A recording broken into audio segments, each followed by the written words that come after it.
Bom dia, meus amigos. A paz de Jesus, o Mestre Supremo, esteja em nossos corações. Sem dúvida alguma, uma das questões mais importantes do Livro dos Espíritos é a de número 860. Está na terceira parte, quando Kardec trata das leis morais, mais exatamente a lei de liberdade. Pergunta Kardec: pode o homem, com suas ações, impedir acontecimentos que estão para ocorrer e vice-versa? A pergunta de Kardec é muito interessante. Ele está pretendendo saber se nós podemos interferir nos acontecimentos, produzir acontecimentos ou evitar acontecimentos. Sim, diz o mentor, desde que essa aparente mudança tenha cabimento na sequência de vida que escolheu. Além disso, para praticar o bem, que é o objetivo único da vida, lícito é ao homem evitar o mal, sobretudo aquele mal que possa produzir um mal ainda maior. Há nesta resposta do mentor espiritual todo um tratado de filosofia, com 3 questões básicas, fundamentais, que devem merecer a nossa atenção. Primeira, a prática do bem, diz o mentor, é o objetivo único da vida. A prática do bem é o objetivo único da vida. E sabemos que a prática do bem é importante. Estamos submetidos ao mecanismo de causa e efeito e sempre nos trará de volta o que fizemos. Então, se eu quero o bem para a minha vida, é indispensável que eu exercite a bondade. Pode parecer estranho, nessa resposta do mentor espiritual, é ele situar a prática do bem como o objetivo único da vida. Afinal, não há outros objetivos para a existência humana? Superar mazelas e imperfeições? Adquirir conhecimentos e virtudes? Desenvolver potencialidades criadoras? Resgatar débitos kármicos? Aprender a conviver com a sogra? Não obstante, podemos dizer que a resposta do mentor espiritual está absolutamente correta. E para entender essa resposta, vamos considerar qual é a meta suprema que devemos atingir no processo de nossa evolução. Qual a grande meta que a gente tem que chegar? Diríamos que seria a nossa comunhão com Deus, plenamente integrados no ritmo da harmonia universal. Eu e o Pai somos um, dizia Jesus, demonstrando a sua íntima ligação com Deus, médium de Deus. Eu e o Pai somos um. Quando pudermos afirmar isso em plenitude, demonstrando a nossa plena integração no ritmo do universo, teremos atingido o ápice de nossa evolução. Agora, como é que vamos chegar lá? Como é que vamos caracterizar que chegamos lá? Uma ideia, bom, cheguei ao final da minha evolução, alcancei o objetivo supremo. A resposta está no capítulo 4, versículo 8 da primeira epístola de João, quando ele diz assim: Deus é amor. Quem está em amor está em Deus, e Deus está nele. Então, João está dizendo que atingiremos o ápice de nossa evolução quando estivermos plenamente identificados com Deus na base do exercício do amor. Quando alcançarmos o amor em plenitude, nós estaremos plenamente integrados no universo. Como é que nós vamos desenvolver o amor em nós? Como é que vamos conquistar o amor, esse amor divino que nos coloca em contato com o divino amor? Com a prática do bem. Amar é querer o bem de alguém. Então, se eu quero o bem de alguém, eu tenho que trabalhar pelo bem desse alguém, a prática do bem. Então, a prática do bem surge como caminho para a nossa realização como filhos de Deus. Por isso, a prática do bem é o objetivo único da vida, como diz o mentor. Porque é com a prática do bem que eu supero as minhas mazelas e imperfeições, adquiro conhecimentos e virtudes, resgato débitos, desenvolvo potencialidades criadoras. É com a prática do bem que eu aprendo a conviver com minha sogra. Aliás, se bem observarmos, verificaremos que sem a prática do bem o amor não funciona. Não há amor possível se não estiver vinculado à prática do bem. Encontramos uma senhora na rua, carregada de filhos, numa situação miserável, passando por necessidades prementes. Compadecemos-nos dela, ficamos com pena daquela situação, tiramos alguns trocados, lhe estendemos. Vá com Deus, minha filha, Deus a abençoe e guarde. Naquele exato momento brilhou em nosso coração uma chama de amor por aquela senhora, em face da sua situação precária. Mas que amor inconsequente, que amor improdutivo, que amor sem vergonha, que se limitou a dar uns trocados para a senhora, transferindo para Deus o cuidado de atendê-la nas suas necessidades essenciais. Sem a prática do bem, o nosso amor é totalmente improdutível. Eu tenho um amigo, gosto muito dele, amigo do peito, de longas datas, de longos anos. Mas um dia ele faz alguma coisa que me desagrada. Imediatamente esfrio a amizade, afasto-me dele.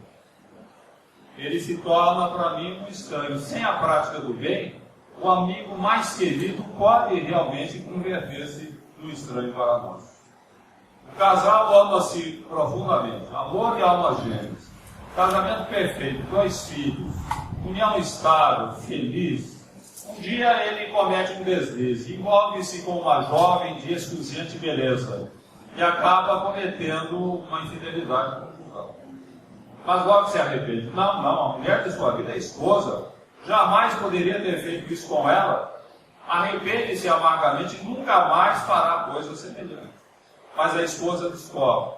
Imediatamente pede o divórcio. Ele implora que o perdoe. Foi uma fraqueza. Algo de momento. Ela é a mulher da sua vida. Ela não perdoa. Ele ajoelha-se aos pés, implora que o perdoe. Não poderia viver sem ela, sem os filhos. Ela é irredutível. Não perdoa. Estagiam os dois na amargura, no desencanto. Sem a prática do bem, o amor mais ardente pode ser sufocado num oceano de mágoas e ressentimentos e rancores. Sem a prática do bem, meus amigos, a vida não funciona.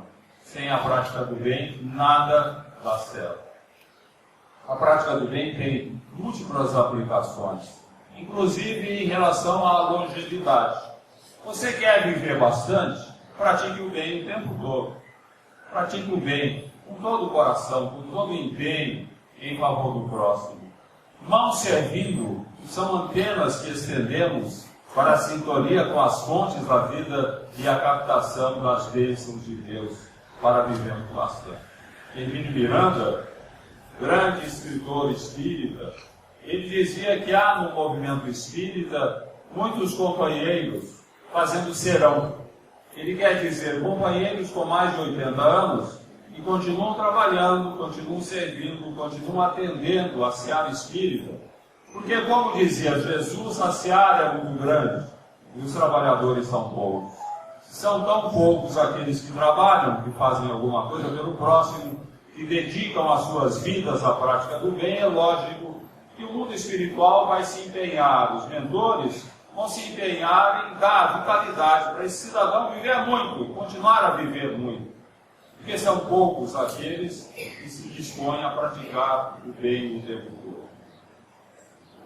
Com a prática do bem, nós nos nutrimos de boas vibrações o tempo todo, inclusive envolvendo a gratidão de espíritos encarnados e desencarnados, que direta ou indiretamente venhamos a beneficiar. Conta Chico Xavier, que certa feita ele estava atrasado para o seu serviço em Pedro Leopoldo e caminhava a passos rápidos, largos, pelas ruas da cidade, quando passou pela casa de Dona Alice, uma frequentadora do centro, que estava ao portão a aguardá-lo. Olhe, Chico, eu preciso conversar com você. E Chico, sem parar, falou: desculpe, Dona Alice, eu estou atrasado, conversaremos mais tarde. E apressou o passo.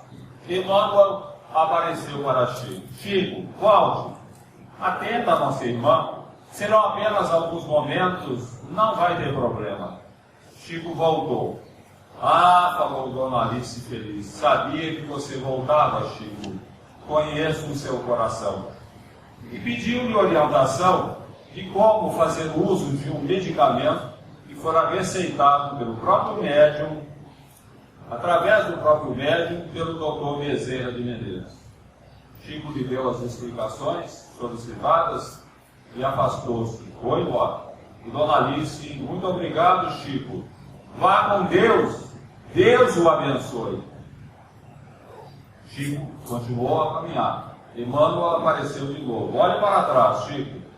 Chico olhou para trás e percebeu que dos lábios de Dona Alice partiam vibrações luminosas naquele vá com Deus. Vibrações que lhe davam branda sensação de bem-estar. Está vendo, Chico? Falou Emmanuel, como é importante praticar o bem, atender as pessoas, fazer algo em favor do próximo. Já pensou se Dona Alice fosse uma senhora mal educada e você não a atendesse, e ao invés desse vá com Deus, ela dissesse raivosa: ora, Chico, vá com o diabo que eu carregue. Você receberia vibrações muito ruins que lhe fariam mal. Imaginemos aquela senhora na rua, carregada de filhos, numa situação extremamente precária. Ela tem um mentor espiritual que procura assisti-la. Cada filho tem o seu mentor espiritual que procura assisti-la. E eles estão ali, eles não querem que a senhora e os filhos fiquem naquela situação. Querem melhorar as suas condições, querem dar-lhes condições para que eles possam ter uma vida decente, no atendimento das suas necessidades. Mas como poderão eles agir de uma forma mais intensa, sem braços amigos aqui na Terra, sem instrumentos? Eles precisam de instrumentos. Pessoas de boa vontade que atendam a sua inspiração para atender aquela família. Se nós atendemos aquela família, eu digo atender, não é dar alguns trocados, é parar, conversar. Onde é que a senhora mora? Vou à sua casa, vamos ver onde ela mora, a sua necessidade, o que ela está passando, as suas carências. Vamos encaminhar aos recursos da comunidade. Vamos efetivamente fazer alguma coisa em seu benefício e não a mera esmola. E o que acontecerá? Estaremos conquistando amigos para a vida eterna. Todos aqueles mentores espirituais que atendem a família vão ficar nossa família, ser gratos ao nosso trabalho. E em momentos oportunos vamos atender, nos ajudar, quando deles precisarmos. Jesus dizia na parábola evangélica que das riquezas de origem iníqua devemos fazer amigos para a vida eterna. Uma expressão interessante de Jesus.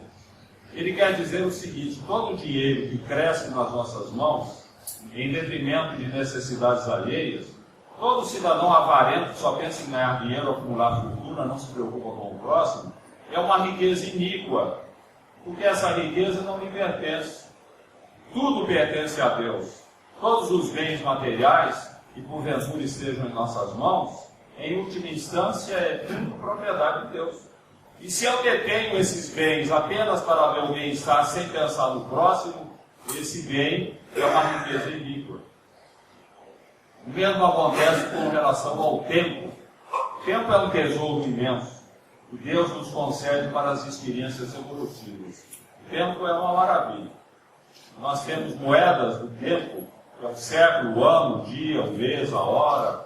Moedas que nós vamos gastando.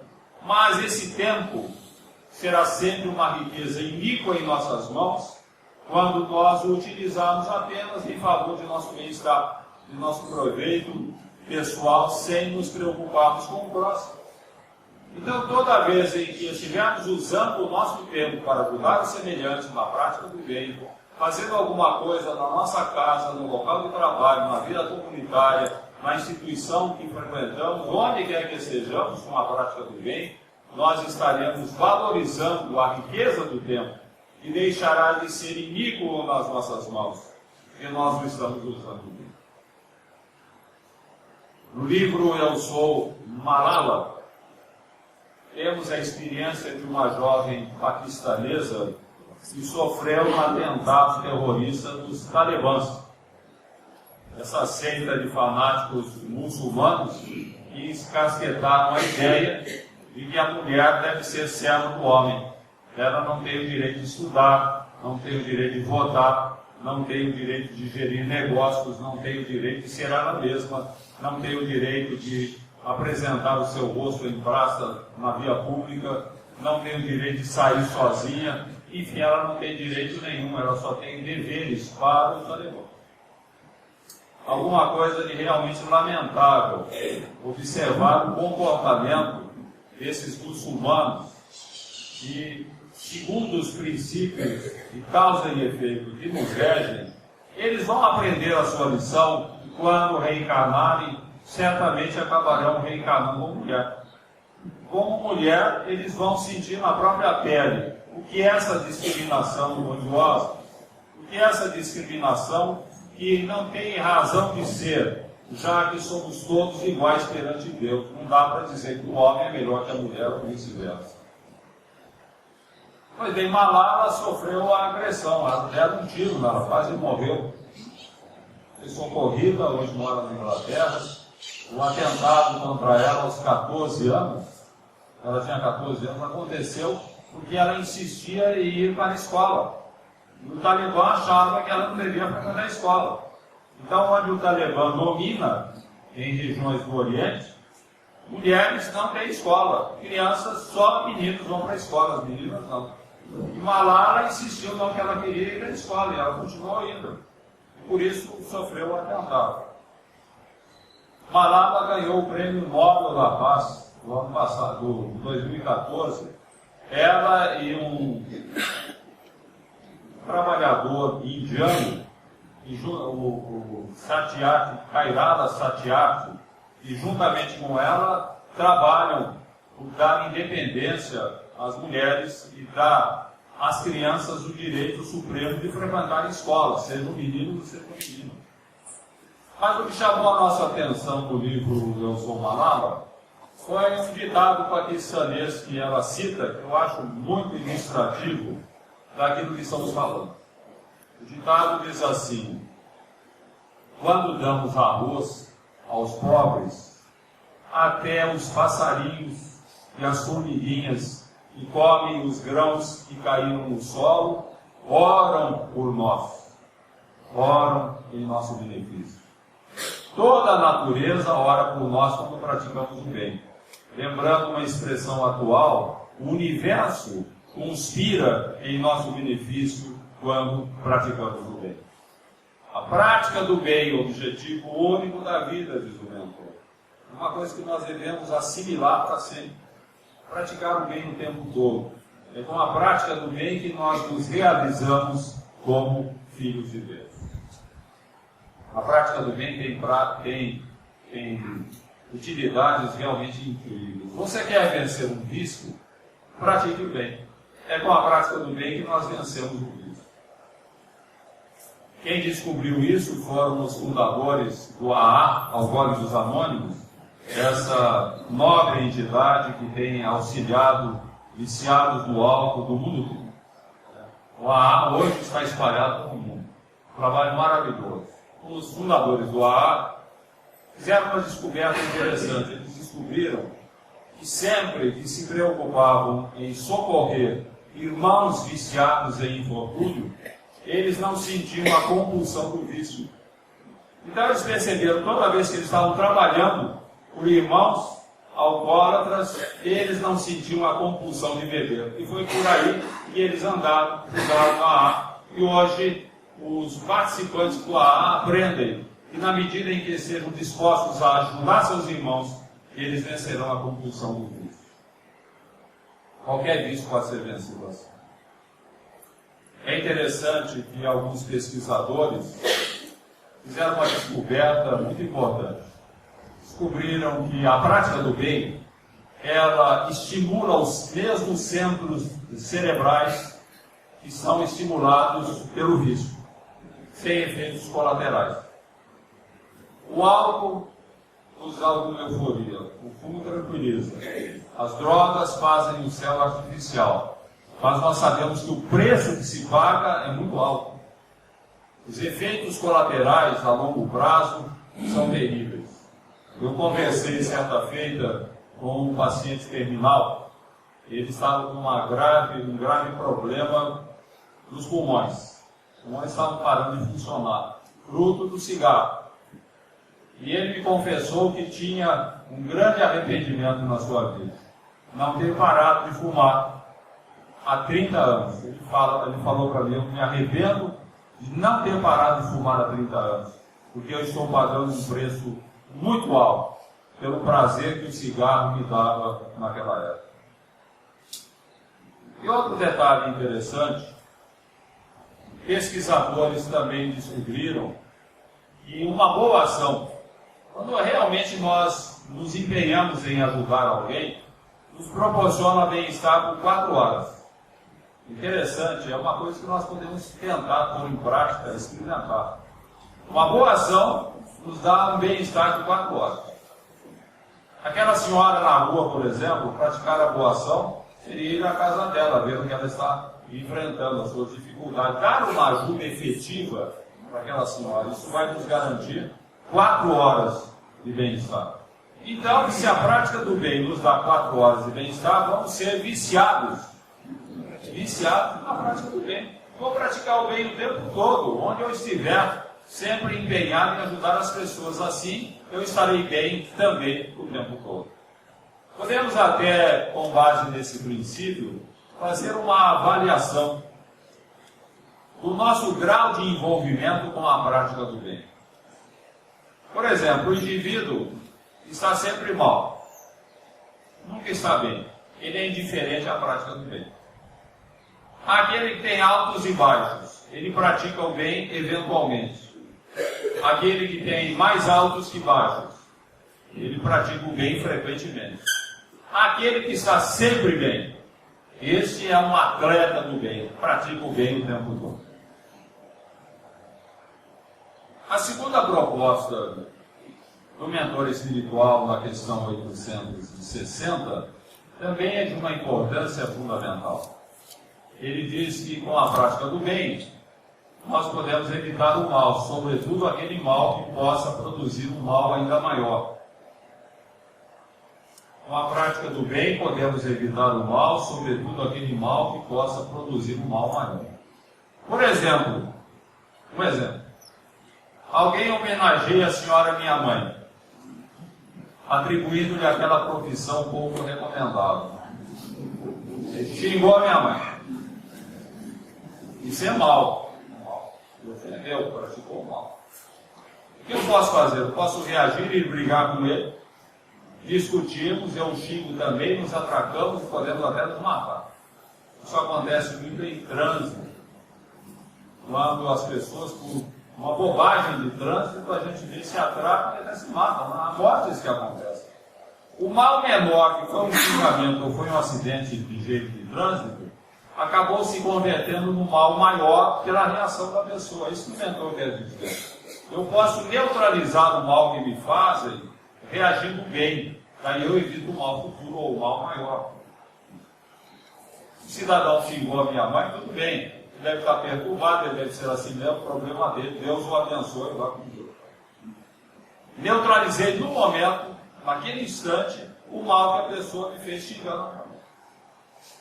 Há um princípio que nós devemos colocar em prática se queremos seguir essa orientação do mentor. Esse princípio é o seguinte: não é o mal que nos fazem que nos faz mal, e sim o mal que fazemos a nós mesmos quando reagimos mal ao mal que nos fazem. Eu vou repetir, isso é importante, vamos até guardar bem. Não é o mal que nos fazem que nos faz mal, e sim o mal que fazemos a nós mesmos quando reagimos mal ao mal que nos fazem. Isso tem aplicação em questões sentimentais. A jovem ama extremadamente o noivo, estão prestes a casar, ela tece ternos anelos de uma união perfeita, de um lar carregado de filhos, de uma felicidade completa. Às vésperas do casamento, o rapaz rompe o noivado e diz que está apaixonado por outra mulher.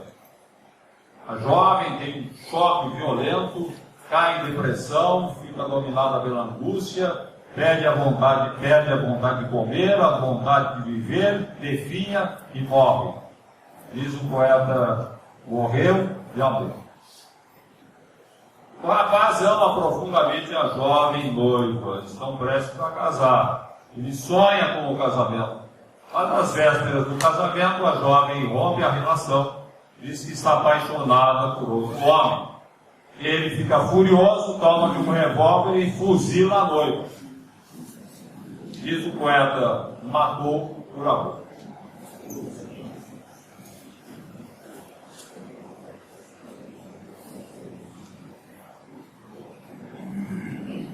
Mas será que alguém mata ou morre por amor? Não. Há um amor que é sempre o bem do ser amado. Não pretende nunca desenvolver qualquer atitude que não represente o bem do ser amado. Tudo bem, a jovem foi abandonada, o rapaz foi abandonado, mas se eles realmente amam, o amor legítimo quer sempre o bem do ser amado. E se o ser amado vai ser feliz com o outro ou com outra, Deus o abençoe, vamos. Mas isso é um horror, como eu vou fazer isso? Realmente não tem cabimento, porque nós somos espíritos imperfeitos e o nosso amor funciona muito na base do egoísmo. Nós amamos a nós mesmos no ser amado, por isso nós não admitimos ser contrariados. O amor legítimo, como exemplo do verdadeiro amor, é o amor de mãe. A mãe é a única mulher que fica feliz quando entrega o seu amado para outra mulher.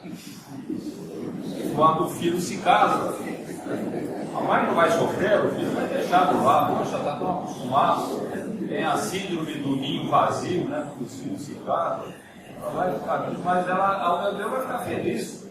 Porque a felicidade do filho, o filho vai ser feliz. Então, o verdadeiro amor quer sempre o bem do ser amado. Amar é querer o bem da pessoa.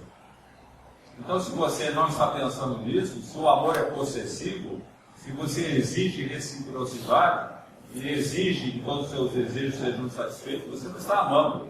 Você está gostando de alguém como quem gosta de um doce. Gosta do doce porque satisfaz o paladar. Não está amando verdadeiramente. O amor de verdade quer sempre o bem do ser amado. E quando nós queremos o bem do ser amado, aconteça o que acontecer, ainda que seja um mal para nós, nós estaremos neutralizando esse mal com a prática do bem, porque quem ama quer sempre o bem do ser amado. É interessante, meus amigos, mas essa questão de neutralizar o mal com a prática do bem, para evitar o mal maior, ela tem múltiplas aplicações. Se pensar um pouco, vamos ver que no dia a dia as aplicações vão ao infinito. Por exemplo, imaginemos que por força de contingências da vida, nós vamos morar nas proximidades de uma favela.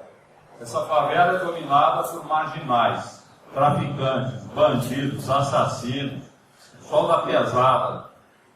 Eu vou morar nas proximidades. Eu tenho duas alternativas. A primeira, vou transformar a minha casa numa fortaleza.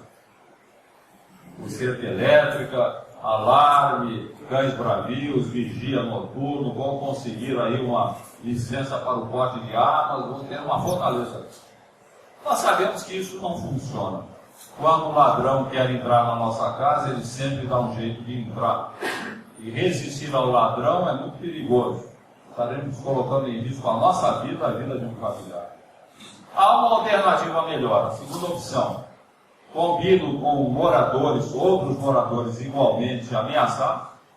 Entramos na favela, fundamos uma ONG, vamos cuidar de crianças, vamos cuidar de adolescentes, vamos fundar escolinhas, vamos ter ali núcleos de futebol, de esportes, de artes, vamos fazer um movimento grande na favela.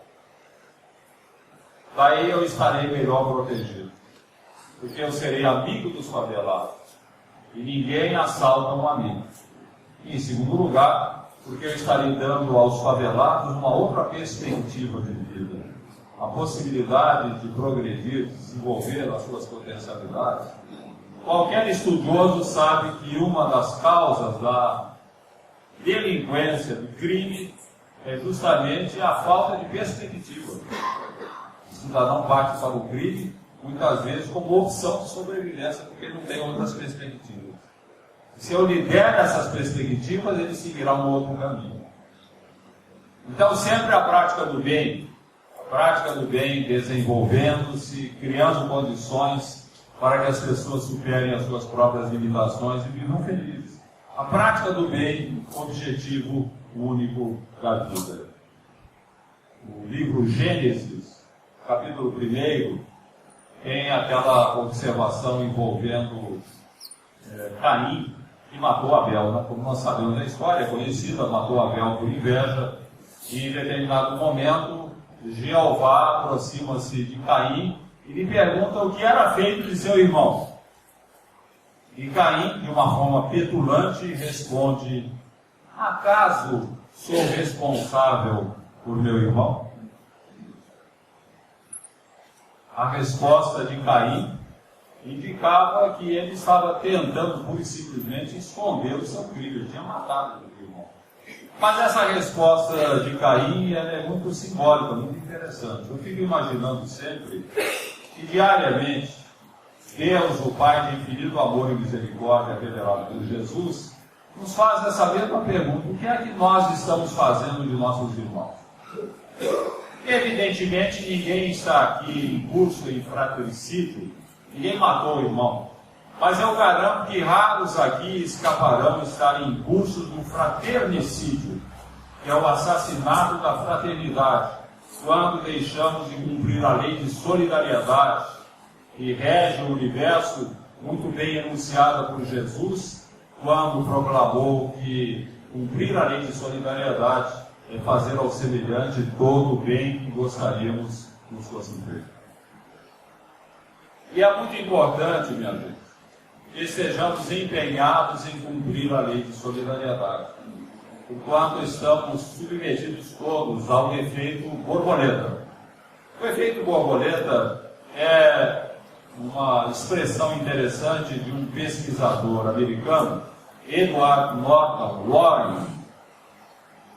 Fala do efeito borboleta para exprimir as dificuldades de fazer previsões de tempo, ou do tempo, com grande antecedência, em virtude da escassez de dados técnicos ou de aparelhos que possam coletar dados que permitam uma previsão mais acertada a longo prazo. Ele dá o exemplo do efeito borboleta, né? Apenas uma ilustração que ele dá. É como o agitar de asas de uma borboleta num hemisfério a produzir um temporal ou um tufão em outro hemisfério. Considerando o efeito borboleta, aplicando-o na vida social, imaginemos uma criança que nasce numa favela, pai desconhecido, mãe alcoólatra, prostituta. A criança nasce e cresce ao léu, que ninguém cuide dela. Ela é uma sobrevivente. O menino pequeno ainda pede esmola nas ruas. Na adolescência, liga-se a uma quadrilha de traficantes. Torna-se um avião, um entregador de drogas. Depois aprende a manejar um revólver e, de repente, ele se transforma num bandido da vida. A cruel culminância de um efeito borboleta e começou com o vagilo desalentado de uma criança negligenciada e culminou com o inimigo da sociedade humana. Ah, se aquela criança tivesse alguém que se preocupasse com ela, que a atendesse, que a orientasse, que cuidasse, que a educasse. Ah, se aquele homem pensasse que aquele menino que estava à sua frente, na sua casa, pedindo esmola, poderia ser amanhã o bandido que invadiria o seu lar, que roubaria os seus bens e até a sua própria vida ou a vida de um familiar, ele certamente se movimentaria, tentaria fazer alguma coisa, mobilizaria a sociedade para evitar a culminância desse cruel efeito borboleta. E quem sabe, com o seu esforço, o esforço daqueles que ele estivesse convocando, pudessem mudar de efeito. E aquela criança, ao invés de se tornar um bandido, viesse a se transformar em um benfeitor da sociedade. O efeito borboleta, meus amigos, ele tem essas características. Dependendo de como o tratamos, ele pode produzir terra arrasada ou campos verdejantes. Nós temos um exemplo muito interessante a respeito do efeito borboleta.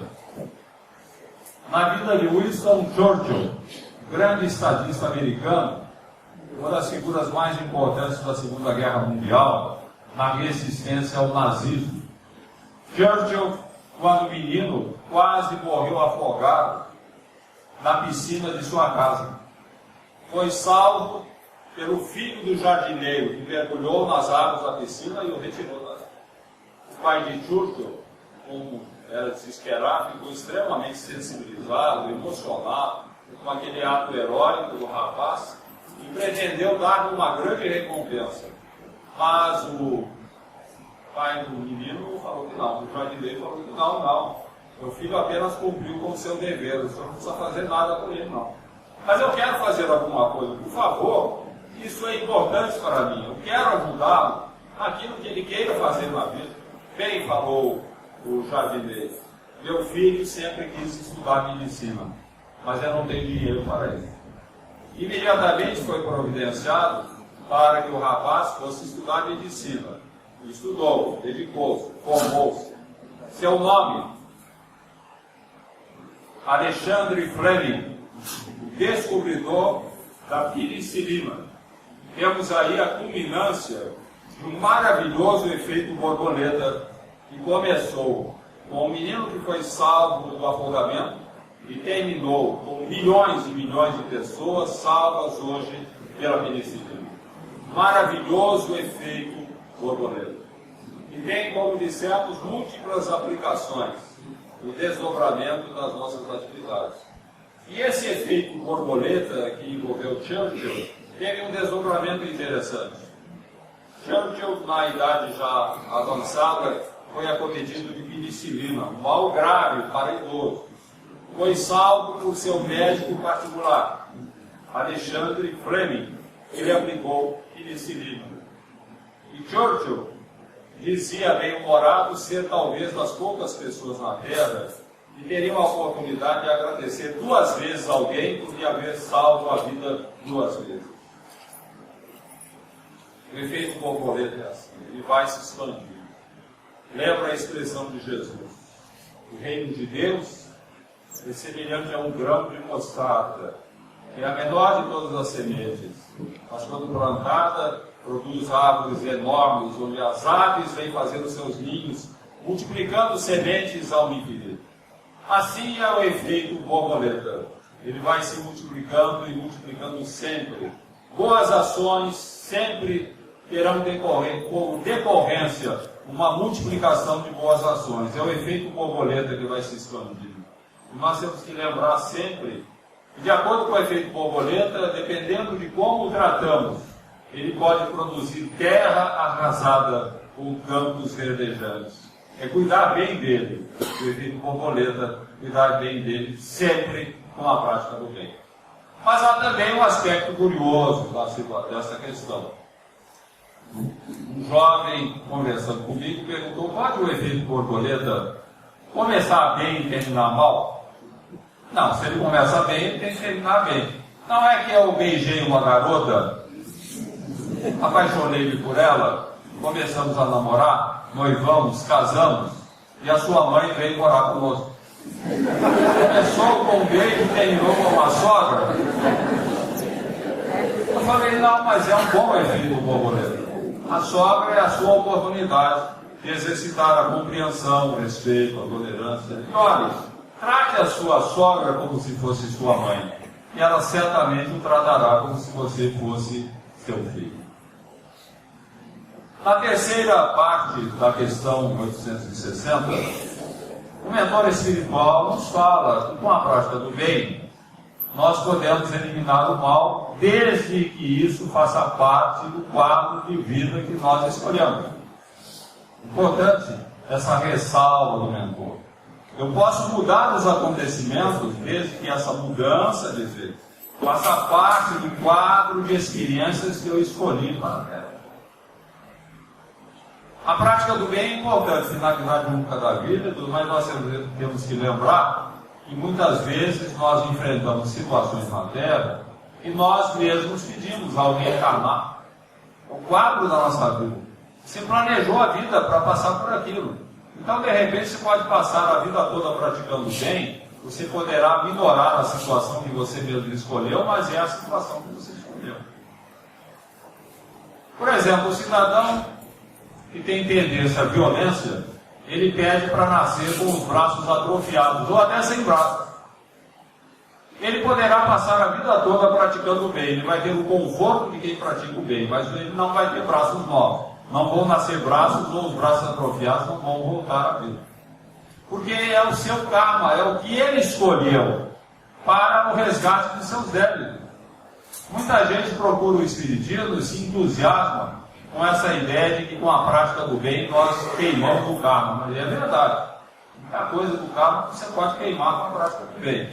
Aliás, eu sempre digo que Deus nos dá duas moedas para o resgate do nosso passado.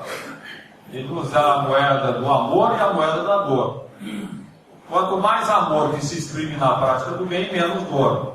Quanto menos amor, mais dor. Isso aí é um cálculo aritmético simples. Quanto mais bem você praticar, menos você vai sofrer. Se você não pratica o bem, quando vierem as cobranças kármicas, virão em plenitude. Mas nós precisamos entender que há determinadas situações que são inamoníveis.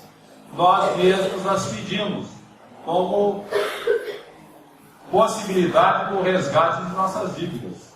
Eu estou falando isso porque muita gente vem para o Espiritismo, se entusiasma com o fora da caridade na salvação, vamos praticar o bem, vamos queimar o karma, e de repente a pessoa enfrenta situações difíceis, e sofrimentos, e dores, e a pessoa se decepciona. Poxa, o Espiritismo me falou uma coisa que não está sendo cumprida. Você não entendeu bem o Espiritismo. E não entendeu bem essa questão 860, onde o mentor fala que nós podemos mudar os acontecimentos, desde que isso faça parte, não faça parte do quadro de vida que nós escolhemos. No livro Contra os Príncipes e as Potestades, onde eu trato de prática mediúnica, um romance, mas eu conto a história ali de um casal, uma história interessante, bem ilustrativa daquilo que eu estou falando. Clóvis e Beatriz, espíritas convictos, eram duas pessoas maravilhosas. Beatriz, mãe de 2 filhos, avó de 4 netos, médium, trabalhava em 2 reuniões mediúnicas, trabalhava na assistência fraterna, trabalhava na aplicação de passes magnéticos, numa casa de sopro, enfim, uma senhora totalmente devotada à prática do bem. Clóvis, o marido, não ficava por membro. Diretor do centro, inteiramente devotado à doutrina, era um homem calmo, tranquilo, que orientava muito bem o centro. 2 criaturas de Deus, 2 elementos ali, desses elementos aí, no tempo do centro espírita, que a gente ergue as mãos para os céus quando podemos contar com gente assim. Inteiramente devotadas, pessoas calmas, mansas, realmente fervorosas, voltadas para a prática do bem. Mas ambos tiveram um fim de vida muito difícil. Beatriz foi acometida com um câncer no seio. Câncer agressivo, teve que extrair do seio. Daqui a pouco atingiu o outro seio, que foi extraído também. Durante 3 anos ela se submeteu à quimioterapia, à radioterapia, todos os recursos modernos da medicina, mas o mal é inexorável, foi progredindo. Sofreu 3 anos, resignada, firme, fervorosa, confiante na espiritualidade, sem uma palavra de queixa, e acabou desencarnando depois de 3 anos. Depois do falecimento de Beatriz, foi a vez de Clóvis experimentar também sua parcela de dor. Foi acometido pelo mal de Alzheimer e lentamente o afastou da família, do centro, dos amigos, da sociedade. Terminou seus dias alienado e sofrido numa instituição para pessoas portadoras do mal de Alzheimer. A experiência do casal chocou profundamente o pessoal do centro, particularmente da diretoria, que tinha mais contato com o trabalho de ambos. Por quê? Sofrimentos tão grandes, um fim de vida tão terrível para um casal maravilhoso, que vivia para praticar o bem o tempo todo, e o tempo todo estava preocupado em servir. Não ensinava o espiritismo de fora da caridade, não a salvação, que a caridade é a salvação de nossos males. Não afiançava Simão Pedro, o grande apóstolo do Cristo, que o amor cobre a multidão dos pecados. E a coisa ia nesse pé, até com uma certa revolta dos diretores, quando houve uma reunião mediúnica, apenas a diretoria presente, manifestou-se Ambrósio, orientador espiritual do grupo. E o pessoal aproveitou a oportunidade para reclamar. Por que aquela situação de Clóvis e Beatriz? Por que aquele final de vida tão difícil? Afinal, Simão Pedro, o grande apóstolo do Cristo, não deixara bem claro na sua epístola que o amor cobre a multidão dos pecados? O mentor ouviu as reclamações dos companheiros e disse: bem, antes de qualquer pronunciamento a respeito, vamos ler bem de perto essa observação do apóstolo Pedro.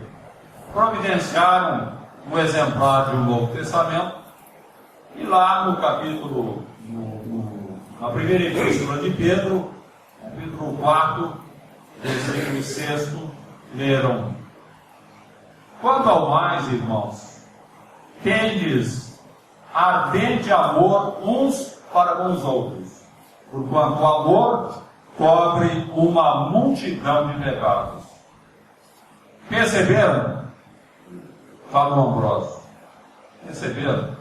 O apóstolo deixa bem claro que o amor cobre uma multidão de pecados, não todos os pecados. Há determinadas situações, diz o guia, que representam apenas a indispensável medida de nossa renovação. Há determinados sofrimentos que nós mesmos pedimos para resgate de nossas dívidas, porque a nossa consciência impôs que assim fosse, para que estivéssemos em paz. Então nós vemos hoje um casal maravilhoso, não conhecemos os desenganos, os comprometimentos do casal em vidas anteriores. Isso acontece com todos nós. Todos trazemos dívidas do passado que pedem o concurso da dor, não por imposição da justiça divina, mas por imposição da nossa própria consciência. O homem, diz o mentor, pode ser um homem muito bom, cumpridor de seus deveres. Um belo dia, ele sofre um acidente, fratura a perna, vai para o hospital, tem todos os cuidados, todo o carinho, toda a atenção, mas ele não vai furtar-se a cirurgia para colocar o osso no lugar, nem furtar-se depois ao período de restabelecimento, a fisioterapia, muitas dores que ele vai enfrentar. Isso vai ser normal no propósito de sua recuperação. O mesmo, diz o mentor, acontece em nossa vida. Há determinados comprometimentos nossos que são verdadeiras fraturas espirituais. E para colocar os ossos no lugar tem que ter o trampo da dor, não dá para escapar. A prática do bem ameniza tudo, diz o mentor. A prática do bem torna os nossos sofrimentos suportáveis, mas às vezes não dá para eliminar. Tudo que nós temos que fazer é praticar o bem.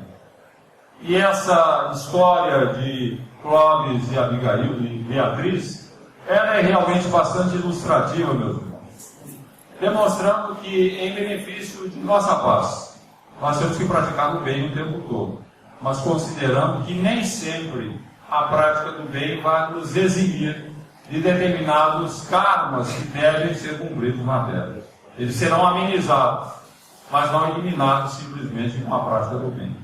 Ora, se a prática do bem é o amor em ação, e se nós aprendemos com a doutrina espírita que é com o exercício do amor que nós entramos em comunhão com Deus, então em qualquer situação, no sofrimento ou na plenitude das nossas forças, na alegria ou na tristeza, onde estivermos, é botar sempre mais amor no nosso trabalho, na nossa vida, nas nossas relações, a exprimir-se na prática do bem, como diz Casimiro Cunha em Psicografia de Chico Xavier.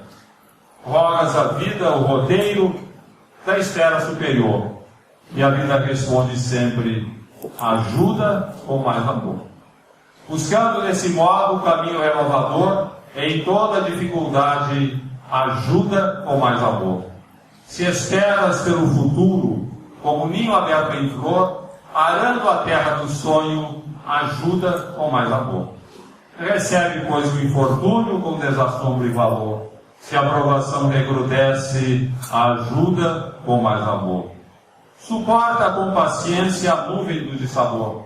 Buscando nova alegria, ajuda com mais amor. Caluniaram-te a vida, perdoa, seja quem for.